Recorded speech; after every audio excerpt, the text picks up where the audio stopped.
आप सुन रहे हैं आज तक रेडियो।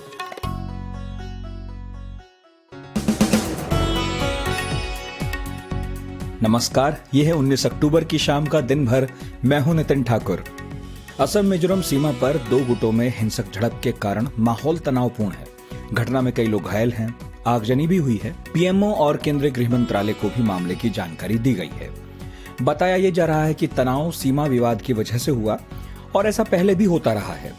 तो क्या है ये सीमा से जुड़ा विवाद और कितना पुराना है, ये भी समझेंगे कि कहीं इसका असम में होने वाले इलेक्शन से तो कोई नाता नहीं है।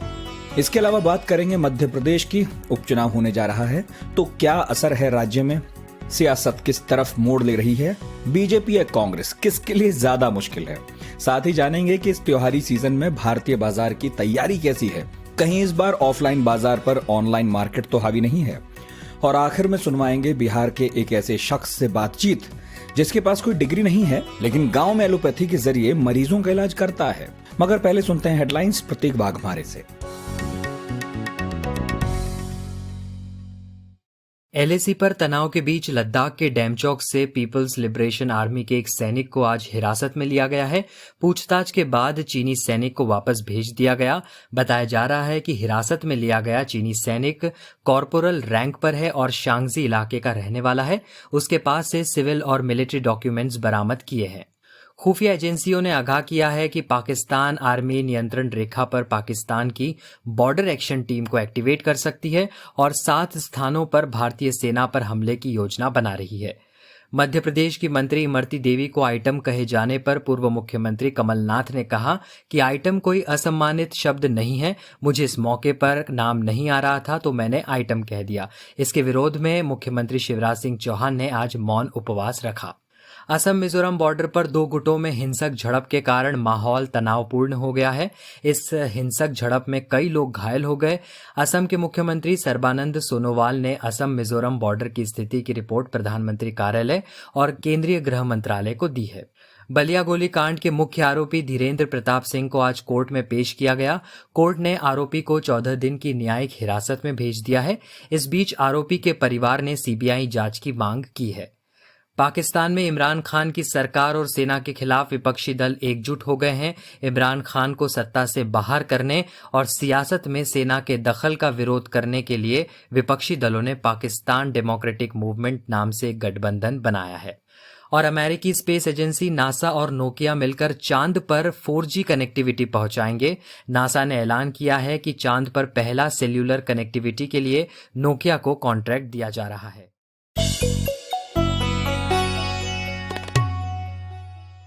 आजकल अपने पड़ोसियों से सीमा को लेकर भारत का तनाव चल ही रहा है। चीन से तो जारी ही है, पाकिस्तान बीच बीच में परेशान करता ही है। मगर अब देश के अंदर दो राज्य ऐसे हैं जो बॉर्डर को लेकर भिड़े हैं, असम और मिजोरम। हालांकि ये नया नहीं है, कई सालों से ये जो विवाद है चल रहा है। अक्सर दोनों राज्यों की सीमा पर हिंसक झड़प भी देखने को मिल जाती है और बीती रात भी ऐसा ही हुआ। दो गुट आपस में भिड़ गए। इस दौरान आग भी लगाई गई। हिंसा में करीब आधा दर्जन लोग घायल हैं। दोनों राज्यों ने इस बारे में केंद्रीय गृह मंत्रालय से अपनी अपनी शिकायत दर्ज कराई है। केंद्र ने इस मामले में हस्तक्षेप करते हुए सोमवार को दोनों राज्यों के मुख्य सचिव के साथ वीडियो कॉन्फ्रेंसिंग के जरिए बैठक की है। इसकी अध्यक्षता केंद्रीय गृह सचिव अजय कुमार भल्ला ने की। पीएमओ भी मामले पर नजर बनाए रखे हुए है। असम के सीएम सर्बानंद सोनोवाल ने फोन पर मिजोरम के मुख्यमंत्री जोरमथांगा से बात की और विवाद के शांतिपूर्ण समाधान पर जोर दिया। एहतियातन इलाके में फिलहाल धारा 144 लागू है, यानी लोग इकट्ठा नहीं हो सकते। तो इस विवाद की वजह क्या है जो पहले भी होता रहा और अब सिर्फ फुटअव्वल तक पहुंच गया है, ये जानने के लिए हमने बात की असम में स्वतंत्र पत्रकार दिलीप शर्मा से। देखिए, चूंकि आप जानते हैं कि अनडिवाइडेड असम की जो कहानी है, ये सारे राज्य असम से ही निकले हैं। और कहीं न कहीं आप अगर देखें, नागालैंड असम का सीमा विवाद है, इसके बाद मेघालय असम का सीमा विवाद है, जहाँ अक्सर इस तरह का माहौल, इस तरह की हिंसा सामने आ जाती है। मिजोरम के साथ जो है असम की जो सीमा है वो लगभग 165 किलोमीटर का बॉर्डर है असम के साथ मिजोरम का। और यहाँ 1995 से ये विवाद है और दोनों प्रदेशों से ये नहीं कहते कि भाई कोशिश नहीं होती, लेकिन क्योंकि और भी मसले होते हैं तो बॉर्डर इशू जब इस तरह की घटनाएं होती है तो बहुत जोर दिया जाता है। और बाद में जो अच्छी बात ये है कि ये जो मिजो नेशनल फ्रंट की सरकार है, इससे पहले वहाँ कांग्रेस की सरकार थी मिजोरम में, और अभी मिजो नेशनल फ्रंट की सरकार है जो भारतीय जनता पार्टी के साथ है। यहाँ एक एनडीए बनाया गया था 2016 में, जब असम में पहली बार भाजपा ने सरकार बनाई थी। दिलीप, इससे जुड़ा मेरा एक सवाल है कि जो एनडीए है वो कांग्रेस मुक्त भारत के लिए नॉर्थ ईस्ट के दलों के साथ मिलकर एक अलायंस बना रही थी, यानी एमएनएफ की सरकार में एनडीए की भागीदारी है और असम में बीजेपी की सरकार है, तो फिर क्यों दोनों राज्यों के बीच इस विवाद को लेकर सहमति नहीं बन पा रही? नहीं, देखिए, ये सहमति इसलिए क्योंकि घटना को हुए अभी 48 घंटे भी नहीं बीते हैं और अभी स्थिति नियंत्रण में है। अगर ये घटना और ज्यादा बढ़ जाती तो शायद और ज्यादा लोग जख्मी होते या और बड़ा हो जाता मामला। लेकिन ये एक अच्छा कदम है दोनों सरकारों की तरफ से, जो दोनों में जो समन्वय हमने देखा, दोनों ने अपनी बातें रखी हैं, कानून व्यवस्था पर जोर दिया है, दोनों ने कहा है कि हम मिलकर और एक दूसरे के साथ बैठकर इस मसले को सुलझाएंगे, और दोनों तरफ से कोशिश हो रही है कि और वहाँ वायलेंस ना हो। देखिए, मैं यहाँ ये बात आपको मैं बता दूं कि मिजोरम जो है वो पूरी तरह ईसाई बहुल राज्य है और वहाँ लोगों को ये पूर्वोत्तर में आप जानते हैं जब से असम में एनआरसी का मुद्दा गरमाया था, तो पूर्वोत्तर में इस तरह का एक वो लोगों के दिमाग में है कि भाई ये जो बंगला बोलने वाले लोग हैं ये हमारे यहाँ आ जाएंगे, हमारी जमीन हड़प लेंगे। तो इस तरह के जो विवाद है वो जो लोकल लेवल पे है वहाँ झगड़ा ज्यादा है। बिल्कुल, सरकार अपने स्तर पर बात कर रही है, सीमा किसकी सीमा कितनी है, क्या है, वो कानूनी तरीके से वो सुलझाने की कोशिश कर रही है। लेकिन जो लोकल लेवल पर जो लोग हैं, जहाँ वहाँ किसी को कोई उत्साह दिया जाता है, तो इस तरह की हिंसा होती है। इस पूरे मामले में जो असम और मिजोरम के जो पूरे मामले में जो सबसे अच्छी बात यह है कि वहाँ जो वायलेंस हुई उसको अभी रोका गया है। वहाँ अभी तनाव है, लेकिन दूसरी कोई घटना वहाँ नहीं हुई है। अच्छा दिलीप, 6 महीने बाद असम में चुनाव भी तो होना है, तो क्या इस तनाव या इस मुद्दे का कोई असर आप इलेक्शन पर होता देख रहे हैं? बहुत अच्छा सवाल आपने पूछा है। जब ये परसों रात की बात है, ये आई थिंक सैटरडे की रात को मिजोरम से एक बीजेपी की एक महिला प्रत्याशी रही हुई है, वो मुझे फोन कर रही थी और वो इस तरह की मुझे बता रही थी कि भाई हमारे इलाके में इस तरह बांग्लादेशी लोग घुस आए हैं, वो इसलिए यहाँ वायलेंस कर रहे हैं, हमारे मिजो लोगों को मारना चाहते हैं ताकि असम में जो चुनाव है उसको फायदा मिले। देखिए, असम में ये बहुत बड़ा मुद्दा है। असम में जो एनआरसी वाला जो मुद्दा है, आप सभी जानते हैं कि एनआरसी सुप्रीम कोर्ट की देख रेख बंद तो गई है, लेकिन सरकार जो है, जो मौजूदा सरकार है, वही उसे एक्सेप्ट नहीं कर रही है। वो कह रही है कि इसमें कई संदिग्ध नागरिकों का नाम माने जबरन आ गए हैं, लिस्ट हो गए हैं, तो ये एक संपूर्ण एनआरसी नहीं है। तो इसे दोबारा कहीं ना कहीं मुद्दा बनाया जा रहा है।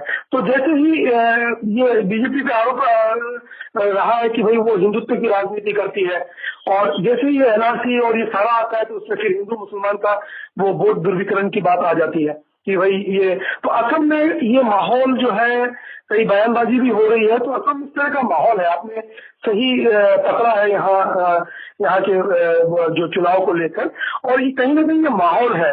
और अब ये देखना है कि ये जो मिजोरम की जो हिंसा है, भले ही ये इस माहौल से अलग है या वहाँ नहीं हो रहा है, लेकिन आने वाले समय में हम इसका सही आकलन कर पाएंगे कि ये जो हिंसा है या कि इस तरह की कोई भी जो घटनाएं सामने आ रही है वो कहीं चुनाव के मद्देनजर तो नहीं है। आपको क्या लगता है क्या हल हो सकता है? स्थानीय लोग किसे जिम्मेदार ठहराते हैं, उनका क्या कहना है?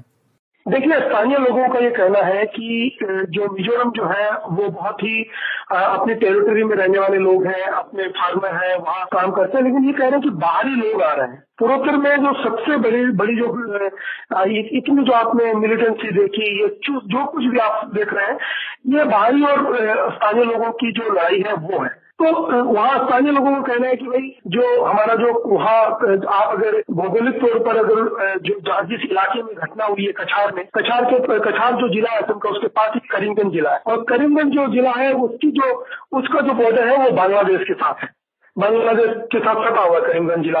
तो कहीं ना कहीं ये लोगों के मन में हो सकता है कि किसी अफवाह के माध्यम से या लोगों ने इतना कुछ देखा है आसाम में, एनआरसी, बांग्लादेशी और इस तरह के मुद्दे देखे हैं, तो कहीं ना कहीं लोगों के मन में डर है कि जो लोग हमारी टेरिटरी में आ रहे हैं, क्योंकि मैंने आपको पहले कहा कि जो मिजोरम है वो ईसाई बहुल इलाका है 99% उसकी जो पॉपुलेशन है वो ईसाई है। और ये जो माइग्रेशन जो है ये हिंदू भी है, मुसलमान भी है। तो इनको ये डर है लोकल लोगों को कि ये हमारी टेरिटरी में आ रहे हैं, धीरे धीरे ये यहाँ झोपड़ी बनाएंगे और हमारी जमीन ऑक्युपाइड करेंगे। तो इनको आज ही रोकना है। और वहाँ जो असम की तरफ से जो आरोप है वो कहना है कि भाई ये विवादित जमीन है, ये फॉरेस्ट की अंडर आती है, हमारे फॉरेस्ट की जमीन है, इसमें मिजोरम के लोग हस्तक्षेप कर रही है। तो इस तरह एक दूसरे पे आरोप लगा रहे हैं। लेकिन जो बड़ा मुद्दा यह है कि भाई मिजोरम के लोगों के मन में ये बिल्कुल एक बात का डर बैठा हुआ है कि कहीं बाहरी लोग आकर हमारी जमीन पर कब्जा ना कर ले। ये आप सुन रहे थे दिलीप शर्मा को। असम में है, स्वतंत्र पत्रकार हैं और जो फिलहाल वहां पर डिस्प्यूट चल रहा है बॉर्डर को लेकर, उस पर बात कह रहे थे। अगली खबर पर जाने से पहले बता दूं कि 3 ताल का दूसरा एपिसोड आ गया है। इसमें हफ्ते की घटनाओं पर अतरंगी अंदाज में बातें करते हैं कमलेश किशोर सिंह, पाणनी आनंद और कुलदीप मिश्र। जरूर सुनिएगा। थोड़ा सा लंबा प्रोग्राम है लेकिन आपका मजा कहीं कम नहीं होगा, ये हमारा वादा है। एक तार म्यूजिक का और एक तार पोएट्री का, दोनों मिल जाएं तो क्या बनता है? 2 तारा।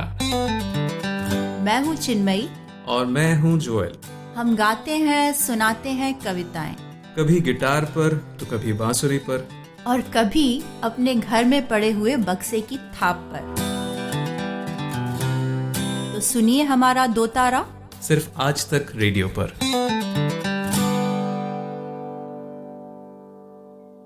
अब बात करते हैं मध्य प्रदेश की। वहां भी इलेक्शन है, उपचुनाव है। 28 विधानसभा सीटों के लिए नामांकन दाखिल हो चुके हैं। 254 उम्मीदवारों ने पर्चा भर दिया है। इन विधानसभा सीटों के लिए टोटल 458 उम्मीदवार खड़े हुए हैं। यानी हर सीट पर एक एवरेज निकालें तो 16 प्रत्याशी खड़े हैं। इनमें सबसे ज्यादा 43 उम्मीदवार मेहगांव विधानसभा सीट से हैं। यहां से हेमंत कटारे कांग्रेस से चुनाव लड़ रहे हैं और भाजपा ने खड़ा किया है ओपीएस भदौरिया को। चुनावी इतिहास में मध्य प्रदेश के लिए पहला मौका होगा जब इतनी ज्यादा सीटों पर एक साथ उपचुनाव हैं। ऐसे में उपचुनाव कैसा होने वाला है, ये जानने के लिए हमने भोपाल में बात की आज तक रेडियो के संवाददाता रवीशपाल सिंह से। पहले ही पूछा कि उपचुनाव कितना अहम है, क्या क्या चीजें तय होंगी इस चुनाव से। जी बिल्कुल, मैं आपको बताऊं कि दरअसल अमूमन उपचुनाव को माना यह जाता है कि वो सरकार नहीं बनाते हैं। उपचुनाव तभी होते हैं जब सरकार जब चुनी जाती है और उसके बीच में अगर कोई सीट खाली होती है तब उपचुनाव किए जाते हैं। लेकिन मध्य प्रदेश के उपचुनाव इसलिए बेहद ज्यादा महत्वपूर्ण और निर्णायक होंगे क्योंकि ये उपचुनाव का नतीजा जो है वो तय करेगा कि मध्य प्रदेश में किसकी सरकार रहेगी। क्या शिवराज सिंह चौहान की कुर्सी बची रहेगी या फिर कमलनाथ एक बार फिर से मुख्यमंत्री बनेंगे, ये इस उपचुनाव पे ही निर्भर करता है। और इसलिए इस उपचुनाव को दोनों ही राजनीतिक दल किसी विधानसभा चुनाव से कम नहीं, या फिर यूं कहे कि उस विधानसभा चुनाव से भी ज्यादा महत्वपूर्ण मान के चल रहे हैं। और इसीलिए इस उपचुनाव में बीते एक हफ्ते से अगर हम देखें तो राजनीतिक पारा जो है वो चढ़ता जा रहा है और इसी के बीच में नेताओं की जुबान जो है वो बेलगाम होती जा रही है। रही बात इस उपचुनाव का आगे चल के मध्य प्रदेश पे क्या असर पड़ेगा, तो आपको बता दें कि दरअसल कांग्रेस के लिए तो ये करो या मरो का चुनाव है। वजह साफ है कि कांग्रेस जो है मध्य प्रदेश में 15 सालों के बाद सत्ता में आई थी नवंबर 2018 में, और महज 15 महीनों की ही उसकी सत्ता रही और उसके बाद मार्च 2020 में कमलनाथ जो है मुख्यमंत्री पद से इस्तीफा दे देते हैं, कांग्रेस की सरकार गिर जाती है। कांग्रेस अपनी तरफ से पूरी कोशिश कर रही है कि इस उपचुनाव में जीत दर्ज कर वो ये जो हार उसकी हुई थी, या फिर एक तरीके से कहा जाए कांग्रेस के साथ जो हुआ था उसका एक बदला वो लेना चाहती है। और इसलिए कांग्रेस ने अपने पूरे प्रचार में, पूरे कैंपेन में इसे गद्दारों के साथ जोड़ करके देखा है। सिंधिया खेमे के वो तमाम नेता जो भाजपा में शामिल हुए हैं उन्हें गद्दार की संज्ञा देके कांग्रेस पूरा चुनाव लड़ रही है और इसीलिए कांग्रेस के लिए ये चुनाव थोड़ा ज्यादा महत्वपूर्ण हो भी जाता है। भाजपा की अगर हम बात करते हैं तो भाजपा जो है वो सत्ता में है, लेकिन यदि यहाँ पर भारतीय जनता पार्टी चुनाव हारती है या फिर उसे अपेक्षाकृत कम सीटें मिलती हैं तो कहीं ना कहीं ये माना जाएगा कि मध्य प्रदेश से मुख्यमंत्री जो अभी शिवराज सिंह चौहान है उनका जादू कम हो रहा है और वो उनके चेहरे पर अब भाजपा को वोट मिल नहीं रहा है। दूसरी तरफ ज्योतिरादित्य सिंधिया के लिए भी ये चुनाव उतने ही ज्यादा महत्वपूर्ण है क्योंकि ये पहली बार होगा कि एक तरीके से रेफरेंडम माना जाएगा सिंधिया का कांग्रेस छोड़ भाजपा में जाने के बाद वोटरों के मन में उनको लेकर के क्या छवि है। इसलिए ज्योतिरादित्य सिंधिया के लिए भी ये चुनाव उतने ही महत्वपूर्ण है। कुल मिलाकर के अगर देखा जाए तो मध्य प्रदेश की राजनीति के जो 3 सबसे बड़े चेहरे हैं, ये चुनाव उनका रेफरेंडम है, ये मामूली उपचुनाव नहीं है। शिवराज सिंह चौहान का, ज्योतिरादित्य सिंधिया का और कमलनाथ का पूरा आगे का राजनीतिक भविष्य इन्हीं उपचुनावों के नतीजों पर टिका है। ये चुनाव रवीश बीजेपी के लिए कितना आसान है और कांग्रेस के लिए कितना मुश्किल है? देखिए, अगर हम सीटों की संख्या की बात करें तो भारतीय जनता पार्टी यहां पर कांग्रेस से आगे दिख रही है। भारतीय जनता पार्टी के पास आज की तारीख में उसके खुद के 106 विधायक हैं। एक विधायक का क्योंकि निधन हो गया था, तो 106 विधायक भाजपा के अपने खुद के हैं। इसीलिए भाजपा को यहां पर जीतने के लिए सिर्फ 9 सीटें चाहिए। अगर वो ये 9 सीटें जीत जाती है 28 में से, तो उसे अपने दम पर बहुमत प्राप्त हो जाएगा, जो कि 116 सीटों का है। लेकिन भाजपा कोशिश करेगी कि जो स्थिति कांग्रेस की हुई, क्योंकि कांग्रेस की 114 विधायकों के बाद समर्थन लेने के बाद सरकार बनी थी अन्य दलों के, जिसमें निर्दलीय विधायक थे, सपा के थे और बसपा के थे। इसलिए भारतीय जनता पार्टी की कोशिश होगी कि वो ज्यादा से ज्यादा सीटें जीत के 116 के ऊपर और जितनी ज्यादा सीट जीत सके, उससे उसकी स्थिति उतनी ही मजबूत होगी। तो ऐसे में भाजपा के सामने चुनौती कम बड़ी है और भाजपा के सामने यहाँ पे चुनाव एक तरीके से ज्यादा आसान है बनिस्बत कांग्रेस के। कांग्रेस की जब हम बात करते हैं तो कांग्रेस के लिए सबसे ज्यादा मुश्किल यहाँ पे है जीतना, क्योंकि कांग्रेस को सभी सीटें जीतनी होगी यदि उसे मध्य प्रदेश में दोबारा सरकार बनानी है। तो कांग्रेस के सामने ये विकल्प नहीं है कि वो 9 या 10 सीटें जीत जाए और बाकी सीटें वो समर्थन से हासिल करके अपनी सरकार बना सके, क्योंकि कांग्रेस को कम से कम 21 सीटें जीतनी जरूरी है अपने दम पर, तभी जाकर के वो आगे अगर उसको कोई समर्थन देता है तो उसका समर्थन लेकर के सरकार बना सके। लेकिन अपने दम पे अगर सरकार बनानी है बिना समर्थन के, तो कांग्रेस को सभी 28 सीटें जीतनी होगी। ऐसे में कांग्रेस के सामने चुनौती ज्यादा बड़ी है। लेकिन यहां पे मैं एक बार फिर आपको यह बात बताऊं कि कांग्रेस छोड़ करके जो लोग भाजपा में गए हैं इस बार, क्योंकि जब वो चुनाव में है तो वो जीत पाते हैं या नहीं, ये भी एक बड़ी चुनौती होगी, क्योंकि इसमें कई सारे फैक्टर अब काम करेंगे। पहला फैक्टर काम करेगा दल बदलू का। कांग्रेस जिस तरीके से प्रचार कर रही है, एक मुद्दा ये बड़ा है और ये कहीं ना कहीं वोटरों के मन में सवाल जरूर है कि जिन्हें उन्होंने कांग्रेस से जिता करके भेजा था, आखिरकार अब उन्हें भाजपा के नाम पर वोट कैसे दे, ये सवाल वोटरों के मन में जरूर आएगा। और ऐसे विधायकों, ऐसे नेताओं की संख्या है वो भाजपा में ज्यादा है जो कांग्रेस छोड़ करके भाजपा में आए हैं। इसलिए कांग्रेस भाजपा के सामने ये एक चुनौती रहेगी कि वो लोगों के मन से दल बदलू का जो ये मामला, ये जो मुद्दा है, ये हटा करके उन्हें ज्यादा से ज्यादा अपने पक्ष में कर सके। लेकिन दूसरी तरफ जब हम बात करते हैं कांग्रेस की, तो कांग्रेस ने भी ऐसे कई नेताओं को टिकट दिया है जो भाजपा छोड़ करके कांग्रेस में आए हैं। ऐसे में कांग्रेस के सामने भी चुनौती तो रहेगी, लेकिन कांग्रेस में ऐसे नेताओं की संख्या कम है। भाजपा के सामने दूसरी बड़ी चुनौती ये रहेगी कि उन्होंने कांग्रेस से आए नेताओं को टिकट देने के चक्कर में अपने ही जो मूल नेता हैं, जिनके नाम पे वो टिकट उस विधानसभा सीट पर लड़ती थी, उन्हें इस बार टिकट नहीं दिया है। तो भीतर घात का खतरा भाजपा को रहेगा, ज्यादा रहेगा कांग्रेस के मुकाबले। तो ऐसे में ये कुछ फैक्टर्स हैं जो इस उपचुनाव को बेहद ज्यादा रोमांचक भी बनाते हैं।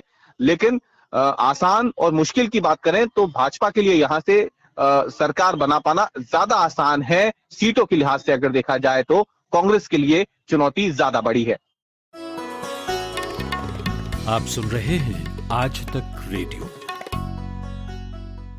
फेस्टिवल सीजन है लेकिन बाजारों में रौनक नहीं दिख रही है। कोरोना का असर है। व्यापारियों को लग रहा था कि 7 महीनों में जो नुकसान उन्होंने झेला है इसकी भरपाई हो जाएगी, लेकिन अब मालूम नहीं भरपाई हो पाएगी या नहीं हो पाएगी। इस बार दिवाली में बाजार की जो चमक है वो बनेगी, बढ़ेगी, फीकी रहेगी। इसे लेकर मैंने confederation of all India traders CAIT के राष्ट्रीय महामंत्री प्रवीण खंडेलवाल से बात की। प्रवीण जी, इस त्योहारी सीजन में आप कैसे देखते हैं? कहीं ऑफलाइन बाजार पर ऑनलाइन भारी तो नहीं पड़ जाएगा? क्योंकि कई ई-कॉमर्स वेबसाइट ने इस बार पहले की तरह जबरदस्त डिस्काउंट डील्स उतारी हैं और ये भी सही है कि लोग घर से बाहर निकलने में बच रहे हैं। देखिए, मैं ये मानता हूँ कि पूरे देश भर में इस बार जो हमारे ऑफलाइन बाजार हैं वो निश्चित रूप से अच्छा व्यापार करेंगे। और जहाँ तक ऑनलाइन व्यापार का संबंध है तो बार बार हमने सरकार को कहा है कि ये जो ऑनलाइन कंपनियां हैं ये सरकार के जो एफडीआई के नियम और कानून है उनका सीधे तौर पर उल्लंघन करती है। और अब सरकार ने ऐसे में जब किस देश का सामान बना है ये जरूरी कर दिया प्रावधान हर उस वस्तु के साथ जो ऑनलाइन पर बेची जाएगी, और अभी तक इन कंपनियों ने उसका कोई पालन नहीं किया है। तो सवाल ये उठता है कि उनकी सेल को इस तरीके से जारी रखना क्या सरकार के निर्देशों का उल्लंघन नहीं है?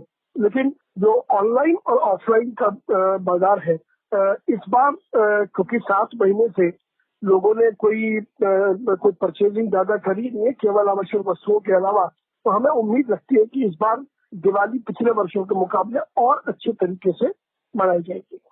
त्योहारों में चीनी सामान कुछ ज्यादा हावी रहते हैं। लाइटिंग्स हैं, पटाखे हैं, दिए हैं, चाइनीज आइटम आ जाता है, लोग सस्ते में खरीदते हैं। और इस बार तो लॉकडाउन भी लगा रहा, रिश्ते भी तल्ख हैं, चीनी सामान को झटका भी लगा है। करीब 40,000 करोड़ का सामान आ नहीं पाया है। तो क्या इसमें कहीं आप भारतीय बाजार का कोई फायदा देख रहे हैं? देखिए, चीन पर जो हमारी फेस्टिवल पर सामान की निर्भरता थी वो अब एक गए जमाने की बात हो गई है। 10 जून से जब से हमने पूरे देश में चीनी प्रोडक्ट्स के बहिष्कार का आह्वान किया है, पूरे देश में एक बड़ा समर्थन और एक सकारात्मक पहल लोगों ने इसको देखा है। और न केवल व्यापारी बल्कि जो हमारे उपभोक्ता है वो भी अब चीनी सामान को प्रेफर नहीं करते हैं। और मेरा अपना मानना है कि दिवाली के फेस्टिवल सीजन में लगभग 40,000 करोड़ रुपए का सामान चीन से हिंदुस्तान आता था, और इस बार चीन से 1 रुपए का सामान भी नहीं आएगा। और चीन के सामान के विकल्प के रूप में हमारी कन्फेडरेशन में पूरे देश भर में व्यापारिक संगठनों के साथ मिलकर के लोकल जो हमारे जो इंडस्ट्री है हमने उनकी प्रोडक्शन को बढ़ाया है। इसके अलावा पूरे देश में जो शिल्पकार हैं, जो हमारे जो कलाकार हैं, उनकी जो सोच है और उनके जो आइटम है विशुद्ध रूप से भारतीय सामान, उनको भी हम लाइमलाइट में ला रहे हैं। और इस बार निश्चित रूप से पूरे देश में दिवाली का जो त्योहार वो हिंदुस्तानी दिवाली के तौर पर मनाया जाएगा और जहां चीन का कोई भी स्थान नहीं रहेगा। प्रवीण जी, आपने कामगारों, शिल्पकारों के उत्पादों को लोगों के सामने लाने की बात कही है। मैं आपसे जानना ही चाहता हूं कि आपका जो संगठन है CAIT वो क्या कोशिश करता है इसमें? देखिए, यदि आप देखें राखी के त्योहार को, तो इस बार की जो राखियां पूरे बाजार में थी वो परंपरागत रूप से राखी आ रही थी वो नहीं थी। नए नए प्रकार के डिजाइन राखियों में आए और जिसके बल पर हमने चीन को 5,000 करोड़ रुपए का व्यापार का झटका दिया। अब जहाँ तक सवाल दिवाली के त्योहार का है, तो दिवाली के त्योहार जो हमारी भारतीय संस्कृति में जो मिट्टी के दीपक से की जाती है, रोशनी जो की जाती है वो दीपक और टी लाइट और मोमबत्ती के द्वारा की जाती है। या आपको यदि ध्यान हो तो हमारे पुराने गांवों में कंडीलें लगा करती थी और उन कंडीलों में लाइट लगा करती थी, तो उसका जो आधुनिक वर्जन है, वैसे बहुत सारे आइटम्स हमारे देश की महिला उद्यमियों ने तैयार किए हैं और हम उन आइटम्स को पूरे देश के अंदर अपने 40,000 व्यापारिक संगठनों के माध्यम से प्रमोट कर रहे हैं। हम उनको उनका माल बिकवाने में उनकी सहायता कर रहे हैं और मुझे इस बात की खुशी है कि जितना सामान बिक में बन रहा है उतना सामान बहुत जल्दी जा भी रहा है और देश में लोगों ने अब दिवाली की तैयारियां शुरू कर दी है। फिर चाहे वो घर में तोरण लगाना हो या झालर लगानी हो या और कोई भी सामान जो घर या दुकान को सजाने के काम में आता है या पूजा के काम में आता है, वो भारतीय सामान अब पूरे देश के अंदर उपलब्ध होगा और हर व्यक्ति को वो सामान मिलेगा। तो निश्चित रूप से चीनी सामान की कोई जगह नहीं है। अब भारतीय सामान की मांग है और प्रधानमंत्री के लोकल पर वोकल वाले और आत्मनिर्भर भारत वाले आह्वान को जमीन के ऊपर हम उतार रहे हैं। बिहार में चुनाव है और कवरेज करने के लिए हमारी कई टीमें ग्राउंड पर हैं, जमीनी हकीकत टटोल रही हैं, नतीजे आने से पहले अनुमान लगा रहे हैं। तो अक्सर हम जो ग्राउंड पर बातचीत होती है वो आपको सुनवाते हैं। इससे पहले हमने आपको बिहार में जिस रसायन पर पाबंदी है उसकी खुमारी में धुत दो लोगों की दिलचस्प बातचीत सुनवाई थी। आज हम आपके लिए एक और मजेदार बातचीत लेकर आए हैं। ये एक ऐसे शख्स हैं जो खुद को मेडिकल प्रैक्टिशनर बताते हैं। हालांकि इनके पास कोई डिग्री नहीं है, लेकिन मरीजों का इलाज करते हैं। चंद दवाइयों के नाम रट लिए हैं और उनका मानना है कि सभी रोगों के इलाज में बस ये हैं जो जरूरी हैं। ये भाई साहब जो हैं हमारे द लल्लन टॉप के साथी सौरभ द्विवेदी को सासाराम विधानसभा दौरे के वक्त मिल गए। बातचीत सुनाएं उससे पहले थोड़ा उनका चित्र अपने जहन में उकेर लीजिए। खुद को मेडिकल प्रैक्टिशनर जो बता रहे हैं भाई साहब, इनके बदन पर कमर से ऊपर कुछ नहीं था, पहना ही नहीं था। कमर से नीचे एक तौलिया लपेट रखा था। तो रात के अंधेरे में कैमरे की फ्लैश लाइट में ये धरे गए और सौरभ ने उनसे बात की। सुनिए। क्या करते हैं आप आसान? हम प्रैक्टिशनर है, हाँ? एलोपैथ का प्रैक्टिशनर। एलोपैथ की प्रैक्टिशनर जी डॉक्टर हैं आप? जी। कहाँ से पढ़ी है आपने डॉक्टरी? हम पढ़े नहीं हैं, प्रैक्टिशनर हैं। मतलब दवाई देते हैं? हाँ देते हैं। मेरे पास डिग्री नहीं है, हाँ। प्रैक्टिशनर हूँ। पर ये तो गैर कानूनी है। हाँ गैर कानूनी है। तो कभी पुलिस ने नहीं पकड़ा आप? ना, बहुत हमारे जैसे बिहार में छाए हुए हैं, गांव-गांव में छाए हुए हैं। तो आपने ये काम कैसे शुरू किया? मैंने किसी डॉक्टर के यहाँ जाकर सीखा और हाँ। सीखने के बाद में काम शुरू कर दिया। यहीं गांव में क्लिनिक खोल रखा? हाँ गाँव में। अच्छा, तो कभी मान लीजिए मरीज बिगड़ गया, दवाई गलत हो गया था? नहीं, देखिए 5 चीज मेरे पास रहना चाहिए, उसके बाद में कुछ नहीं हो सकता है। क्या 5 चीज? Betnesol, Dexona, atropine, Avil, Phenergan. अब जरा इन 5 का वो भी बता दीजिए क्या क्या होता है। ये 5 कटाउज है। हाँ। कोई भी दवा रिएक्शन करेगा, जैसा रिएक्शन करेगा वैसा कटाउज दिया जाता है। जैसे पानी चढ़ा रहे हैं, हाँ। मरीज को एक जाड़ हो गया, हाँ। तो उसको 1 घंटा के अंदर शरीर हीट करना है। हाँ। तुरंत उसको एट्रोपिन लगाएंगे, शरीर हीट हो जाएगा, मरीज को कुछ नहीं बिगड़ेगा। और मान लीजिए बिगड़ गया तब? ऐसे तो MBBS से भी बिगड़ जाता है। हाँ। उसका तो मन कोई। लेकिन ऐसे बताइए, अगर सब लोग गांव-गांव ऐसे डॉक्टरी करने लगेगा बिना पढ़े, तो दिक्कत नहीं हो जाएगा फिर? नहीं, बिना इसके पढ़े लिए कैसे? सब लोग अखबार में जैसे लिखते हैं झोला छाप डॉक्टर। हाँ झोला छाप। तो आपको बुरा नहीं लगता कोई आपको झोला छाप डॉक्टर बोलेगा? कैसे झोला छाप कैसे डॉक्टर बोल देगा? हाँ। वो जब आधी रात को तबीयत खराब होता है तो वहाँ हम मौजूद हैं, बीपी नापने के लिए हम मौजूद हैं। हाँ। बड़ा डॉक्टर सुई लिख देता है तो यहाँ देने के लिए हम मौजूद हैं, तो झोला छाप कैसे कह देगा? हाँ। नहीं तो कंपाउंडर जैसे सुई हुई तो कंपाउंडर हाँ, तो लगा कंपाउंडर ही बनकर हम सीखे हैं। देते। हाँ, लेकिन अभी आप डॉक्टर हो गए। हाँ। डॉक्टर क्या नाम लिखते हैं? संजय। डॉक्टर संजय पासवान। डॉक्टर हम नहीं लिखते हैं, हम देहात में रहते हैं और सीधा दवाई साधा। देते हैं। हाँ दवाई देते हैं। तो बिहार से ऐसे और भी रंगीन कैरेक्टर निकलकर सामने आएंगे। बहुत दिन बचे हैं अभी चुनाव होने में और हम आपको उनसे मिलाते रहेंगे। तो अब आप पहुंचे हम दिन भर की समाप्ति की तरफ। आज की साउंड मिक्सिंग का दारोमदार हर रोज की तरह संभाल रहे थे हमारे साथी कपिल देव सिंह। प्रोड्यूसर हैं अमन गुप्ता। हमसे इस प्रोग्राम पर या किसी भी शो के बारे में कुछ कहना हो, सुनना हो, तारीफ हो, आलोचना हो तो radio@aajtak.com पर जरूर लिखें। और हमारे जो सोशल मीडिया प्लेटफॉर्म्स पर हैं वहां भी आप अपनी कोई भी प्रतिक्रिया हो तो जरूर दर्ज कराइए। अब चलता हूं, मेरा नाम है नितिन ठाकुर, फिर मिलेंगे।